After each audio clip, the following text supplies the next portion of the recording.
ঈদ উল ফিতর উপলক্ষে মুক্তি পাওয়া নাটকগুলোর মধ্যে ইউটিউবে সবচেয়ে আলোচনায় রয়েছে মোহাম্মদ মোস্তফা কামাল রাজ পরিচালিত তোমাদের গল্প। পরিবার কেন্দ্রিক আবেগময় এই নাটক ইতিমধ্যে দেখা হয়েছে 50 লাখ বারের বেশি, আর মন্তব্য পড়েছে 20,000-এর ওপর।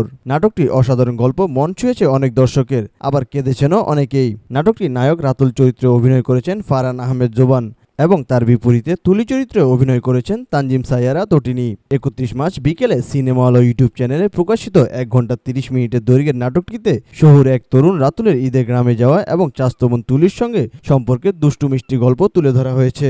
দর্শকরা নাটকটি নিয়ে বলছেন, এক কথায় অসাধারণ, শ্রেষ্ঠ ঈদ নাটক, পুরস্কার প্রাপ্তির যোগ্য। প্রবাসী সহ দেশ বিদেশের দর্শকরা নাটক দেখে আবেগাপ্লুত মন্তব্য জানিয়েছেন। ঈদের দিনে পরিবারের অভাব কিভাবে অনুভব করেন, আর এই নাটক সেই অনুভূতিকে জীবন্ত করেছে। মাসুদ আলম নামের একজন কলকাতার মালদা জেলা থেকে নাটকটি দেখে লিখেছেন, এরকম পারিবারিক ঈদ নাটক একটাও দেখিনি, অসম্ভব সুন্দর হয়েছে। শেষ দৃশ্য দেখে চোখে জল চলে এসেছে। আরেফিন রুমি সুরে মায়াজাল গানটি এবং সুমন হোসেনের চরিত্র গ্রহণ আলাদাভাবে প্রশংসিত হয়েছে। নাটকটির চিত্রনাট্য লিখেছেন সিদ্দিক আহমেদ।